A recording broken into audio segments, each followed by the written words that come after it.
Bonjour à chacun et à chacune d'entre vous. Je me nomme Paul-André Durocher, je suis l'archevêque du diocèse de Gatineau et l'administrateur apostolique de Mont-Laurier. Avec vous de jour en jour, durant ce temps de pandémie, je scrute les Écritures qui nous sont proposées par les liturgies pour chercher à comprendre ce que l'auteur voulait nous dire et à voir aussi comment ça peut venir nous rejoindre dans notre situation vécue. Nous continuons aujourd'hui avec la lecture du livre des Actes des Apôtres. Nous sommes rendus au chapitre 5, les versets 34 à 42. Si vous vous rappelez, hier, on s'est quitté, on pourrait dire, comme la fin d'un épisode d'un programme de télévision. Les chefs religieux du judaïsme à Jérusalem, confrontés à l'intransigeance des apôtres qui insistent qu'ils vont continuer à proclamer Jésus ressuscité malgré le fait que les responsables ne veulent pas, alors ils viennent à la conclusion qu'il faudrait les faire tuer, les faire mettre à mort. Et là advient un pharisien qui va prendre la parole. Regardons notre texte. En ces jours-là, comme les apôtres étaient en train de comparaître devant le Conseil suprême, et rappelons-nous ici que dans l'histoire, cet homme, Gamaliel, a demandé que les apôtres aillent dans une autre chambre, donc il peut parler ouvertement avec les autres membres du Conseil.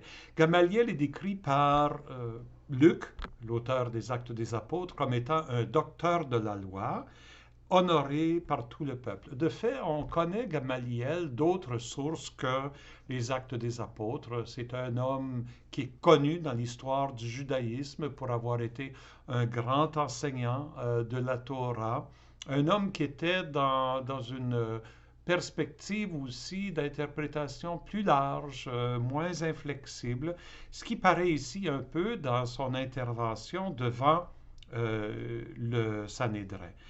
Donc, il dit, vous les Israélites, c'est un drôle d'expression en parlant directement à ses co-religionnaires, peut-être qu'à travers de cette expression, Luc est en train de parler à tout le peuple d'Israël. Il veut que le discours de Gamaliel au Sanhédrin résonne pour tous les Juifs. Prenez garde à ce que vous allez faire à ces gens-là. Alors là, Gamaliel va leur rappeler une petite histoire, une leçon d'histoire.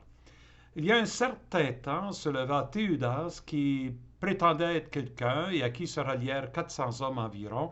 Il a été supprimé et tous ses partisans ont été mis en déroute et réduits à rien.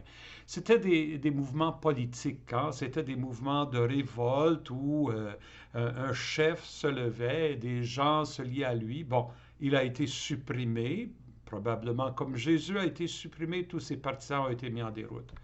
Après lui, à l'époque du grand recensement des Romains, se leva Judas le Galiléen, qui a entraîné beaucoup de monde derrière lui. Il a péri lui aussi, et tous ses partisans ont été dispersés. Donc, il donne deux exemples historiques.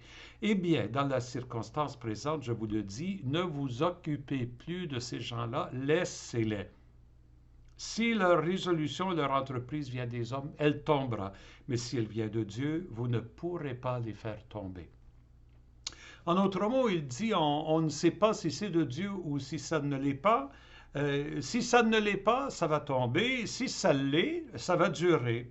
Et là, il avertit les membres du Sanhédrin, ne risquez pas de vous trouver en guerre contre Dieu. C'est un argument intéressant, mais en même temps douteux, vous le savez. Est-ce que le fait qu'un mouvement prend de l'ampleur, c'est signe nécessairement qu'il est voulu de Dieu? Un mouvement qui reste petit, est-ce que c'est signe que Dieu est contre ce mouvement? Je pense au mouvement du nationalisme social, les nazis. En Allemagne, ce mouvement-là a pris de l'ampleur et à un moment donné, tout le monde suivait Hitler. Est-ce que ça voulait dire que c'était voulu de Dieu? Ou je pense dans l'histoire, le mouvement contre l'esclavagisme, qui a mis beaucoup de décennies à avoir un impact et dont les premiers leaders étaient complètement écartés. Le fait qu'ils avaient de la difficulté à faire un changement, c'était signe que Dieu ne le voulait pas. Vous voyez, l'argument de Gamaliel pose question. Par contre, ce que je trouve intéressant, c'est qu'il dit qu'il faut se donner le temps. Nous ne sommes pas encore en mesure de juger. C'est trop neuf, cette œuvre. Peut-être que c'est de Dieu, peut-être que ça ne l'est pas, mais il faut laisser un espace, on pourrait dire une expérience, pour être capable de vérifier, Saint Ignace aurait dit, de vérifier les esprits. Saint Paul dit aussi la même chose à un moment donné. De toute façon, les membres du Conseil se laissent convaincre. Ils rappellent les apôtres et après les avoir fait fouetter, ce qui est plus dur que la première fois. La première fois, c'est un avertissement. Là, ils les font fouetter. Ils leur interdirent de parler au nom de Jésus et ils les relâchèrent. Quant à eux, les disciples, quittant le Conseil suprême, ils repartaient tous joyeux. Pourquoi joyeux? Ils viennent de se faire flageller. Pourquoi joyeux? Parce qu'ils ont été jugés dignes de subir les humiliations pour le nom de Jésus. Et à cause de Jésus, ils vivent ce que Jésus a fait. Et pour eux, c'est comme une identification plus grande à la personne de Jésus. De la même façon que Jésus a été persécuté, eux aussi le sont. Et comme Jésus a été fidèle, eux, ça leur donne la chance d'être fidèles, de démontrer leur fidélité, eux aussi. Donc, c'est pour ça qu'ils sont joyeux dans cette adversité. Et tous les jours au temple et dans leur maison, sans cesse, ils enseignaient et annonçaient la bonne nouvelle. Le Christ, c'est Jésus. Le Messie attendu, c'est Jésus. Donc, vous voyez, ils continuent, malgré l'interdiction du Sanhédrin, de continuer à parler au nom de Jésus et à proclamer cette bonne nouvelle. Je veux revenir à Gamaliel. Il me semble que dans cette histoire-là, il y a quelque chose qui peut nous parler à nous. Vous savez, beaucoup de gens parlent à propos de ce temps de pandémie dans lequel nous nous trouvons. Pour l'Église, qu'est-ce que ça veut dire pour l'Église? Nous cherchons des nouvelles façons de faire Église. On pourrait dire des façons de faire communauté autrement, de prier autrement, de se rassembler autrement. Ce que nous faisons, ce que je fais avec vous, c'est un peu cette recherche-là. Il y a comme des questions qui se posent. Est-ce qu'il faut simplement chercher à retourner à ce qu'il y avait avant ou allons-nous vers quelque chose de neuf? Moi, il me semble qu'il faut laisser le temps aux questions d'être portées. Nous n'avons pas de réponse présentement. Nous sommes dans une incertitude, une grande incertitude où nous ne savons pas comment nous pourrons nous retrouver et au-delà de cette crise, et de quelle façon, et quelles seront les limites, non seulement comme Église, mais comme société. Qu'est-ce qui aura changé? Qu'est-ce que le Seigneur essaie de nous dire à travers de ça? Je me dis, c'est encore trop neuf, ce que nous vivons. Comme Gamaliel, je me dis, il faut se laisser du temps pour comprendre quel est le chemin voulu par Dieu pour nous. Qu'est-ce que Dieu essaie de nous dire? Si on se sent présentement dans l'incertitude, dans l'inconnu, si on se sent perdu parce qu'on n'a pas de réponses claires, moi je me dis, acceptons de vivre ça pour un bout de temps. Acceptons que les choses ne soient pas claires. Acceptons simplement de vivre au jour le jour en cherchant ce que Dieu m'appelle à vivre maintenant, ici et maintenant, dans la situation qui est la mienne. Et tranquillement, je me dis, Dieu, il nous fera comprendre à la lumière de son esprit, en échangeant les uns avec les autres, en cherchant des pistes, l'avenir s'ouvrira pour nous. J'en suis convaincu, l'avenir s'ouvrira. Mais comment il va s'ouvrir? Il me semble que c'est trop vite pour nous d'y répondre tout de suite. Et nous risquons à ce moment-là de fermer des voies que le Seigneur veut nous ouvrir. C'est un peu ça ce que Gamaliel disait. Si vous fermez cette voie-là, peut-être que Dieu a quelque chose à nous dire là-dedans. Alors, restons ouverts et acceptons ce temps d'incertitude, ce temps de questionnement, comme un temps de discernement que le Seigneur nous donne, comme un cadeau qu'il nous donne, pour être capable d'entendre sa voix plus clairement et le suivre sur les chemins d'avenir. Non maintenant à l'évangile de Saint Jean. Euh, Hier, nous avons écouté le petit discours de Jean-Baptiste au sujet de Jésus, qui faisait suite, comme je l'ai fait remarquer, au dialogue de Jésus avec Nicodème. Et maintenant, nous abordons le chapitre 6 et nous allons rester quelques journées avec le chapitre 6. C'est le grand chapitre bon, il y a d'abord la multiplication des pains, il y a le miracle sur la mer, et ensuite le grand enseignement de Jésus, le dialogue de Jésus avec ses disciples sur la question du pain de vie. Et nous commençons avec ce récit de la multiplication des pains. Vous savez, c'est le seul miracle qui est raconté par les quatre évangélistes, par Matthieu, Marc, Luc et Jean. Et Matthieu et Marc racontent deux multiplications des pains. Donc nous avons 6 récits qui semblent tous venir d'un événement qui est rapporté chacun avec peut-être ses traditions, sa compréhension, sa théologie aussi. Voyons comment Jean le raconte et qu'est-ce qu'il veut faire ressortir de cette histoire-là. Donc, ça commence, Jésus, en ce temps-là, Jésus passa de l'autre côté de la mer de Galilée, le lac de Tibériade.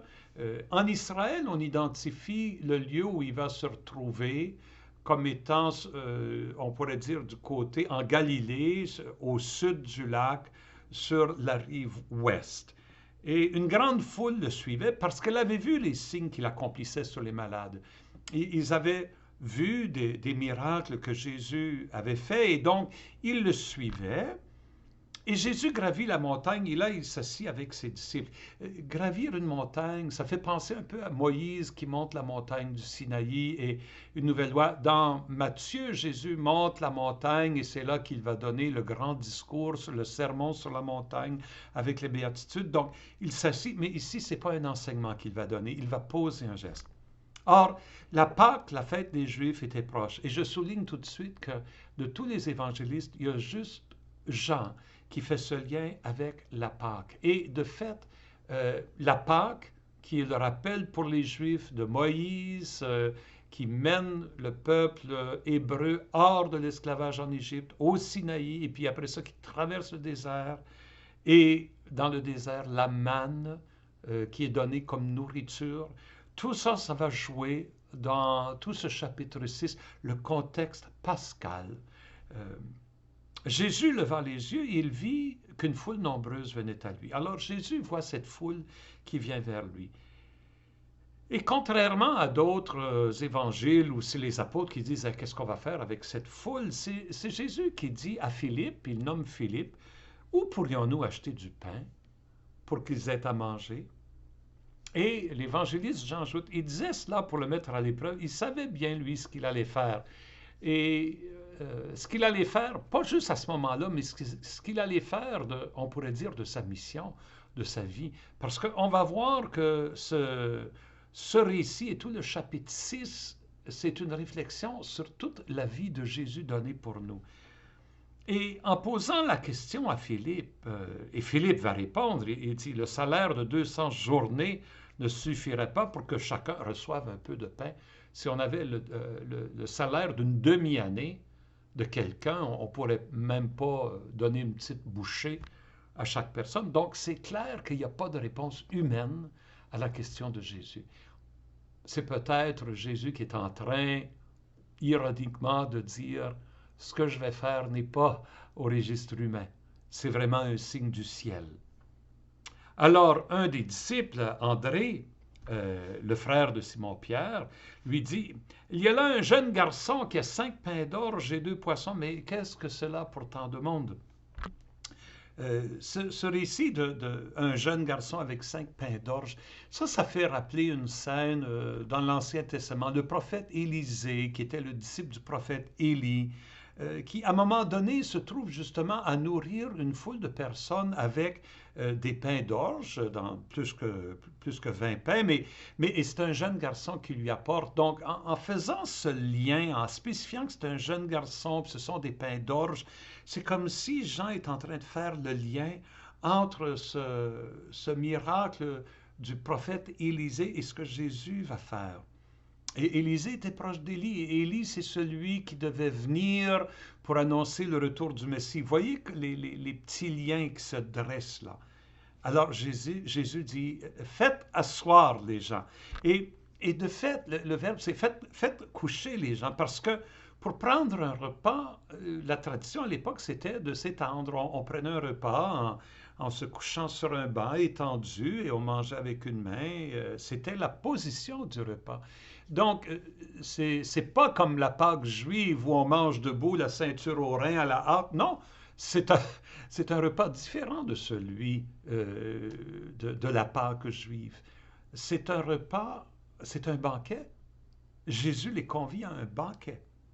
Et de fait, tout de suite, je fais le lien avec le prophète Isaïe qui annonçait le banquet des temps du Messie, où sur une montagne, il y aurait du vin, de l'eau en abondance, du pain gratuit. Venez, même il dit, venez acheter du pain et manger gratuitement. Tu n'as même pas besoin de sous pour avoir accès à ce pain-là. Tout de suite, on voit le contexte du Messie qui se dessine ici.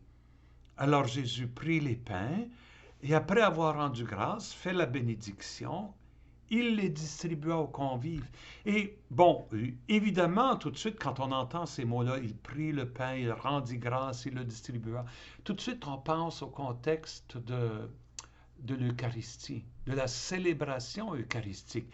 Et certainement, lorsque Luc raconte ça, comme les autres apôtres d'ailleurs, les autres évangélistes, c'est dans le background de la communauté qui lit au moment, parce que là, la communauté chrétienne qui reçoit les évangiles, elle, ça fait 40, 50, 60 ans qu'elle vit et qu'elle célèbre l'Eucharistie. Mais si on va au moment de Jésus, au moment où ça se vit de Jésus, l'Eucharistie n'est pas instituée encore.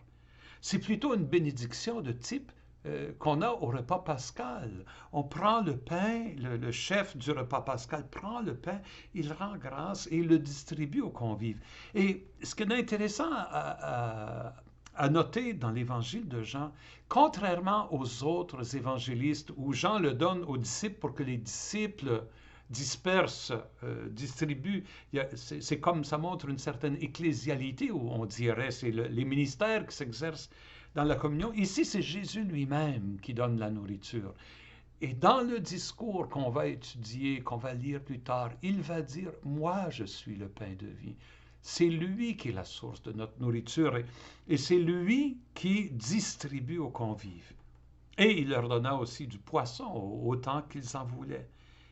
Et quand ils eurent mangé à leur faim, vous voyez, c'est vraiment un banquet, là. C'est pas juste une petite bouchée parce qu'on est pris puis on cherche de la nourriture. Non, c'est un banquet. Quand ils eurent mangé à leur faim, il dit à ses disciples, rassemblez les morceaux en surplus pour que rien ne se perde.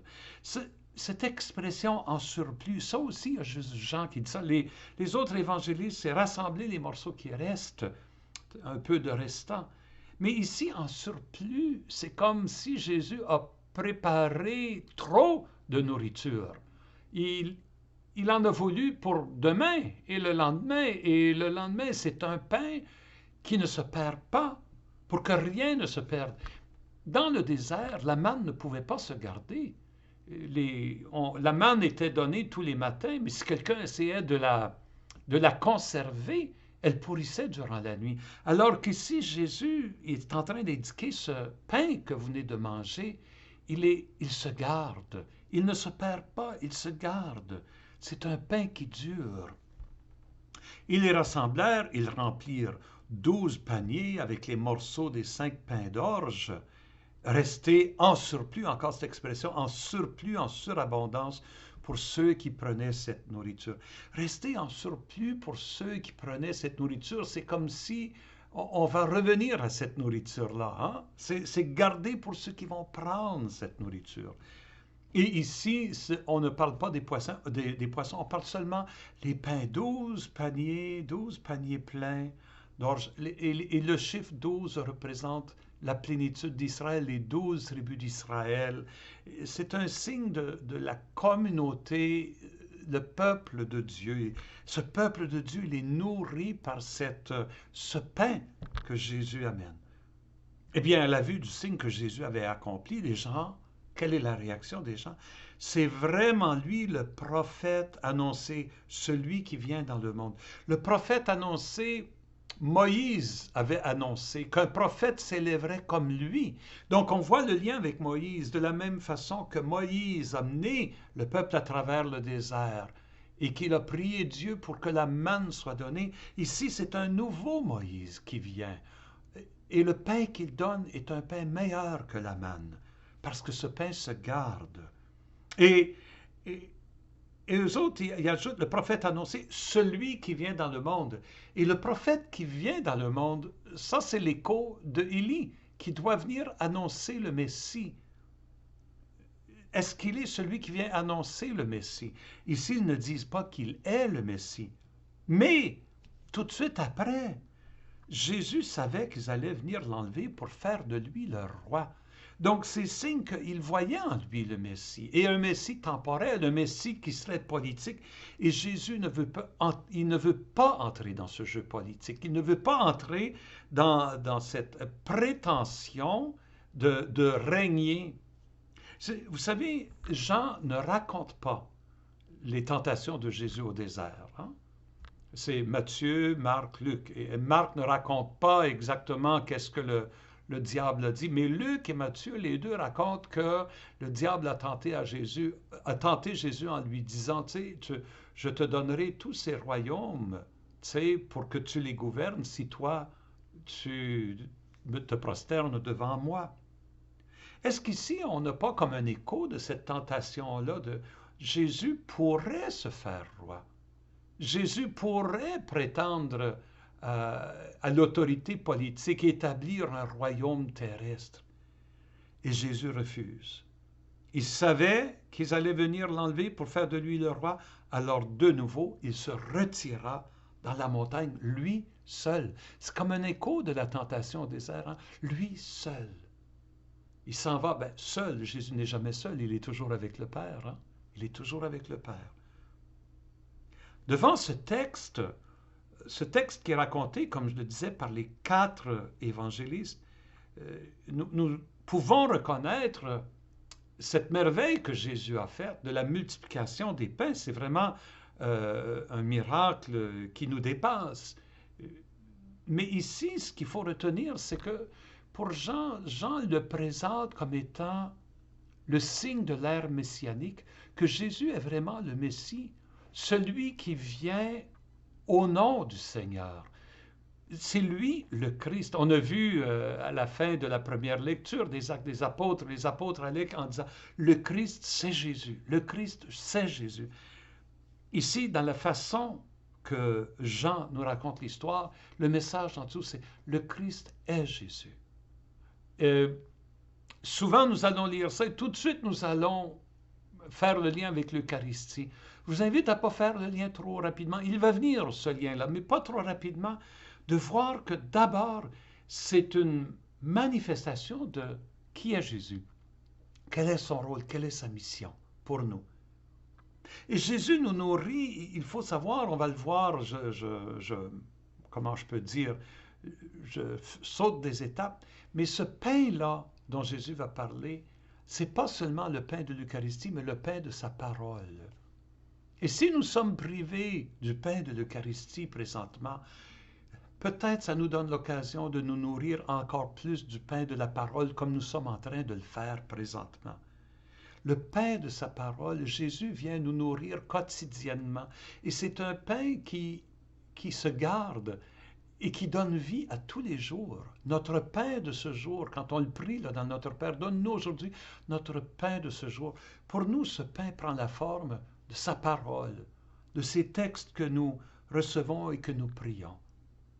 Oui, alors, accueillons ce pain de sa parole, sa présence dans nos vies quotidiennes, dans la situation d'isolement que nous vivons. Sachons qu'il est avec nous et qu'il vient encore nous nourrir, même si nous ne pouvons pas célébrer l'Eucharistie.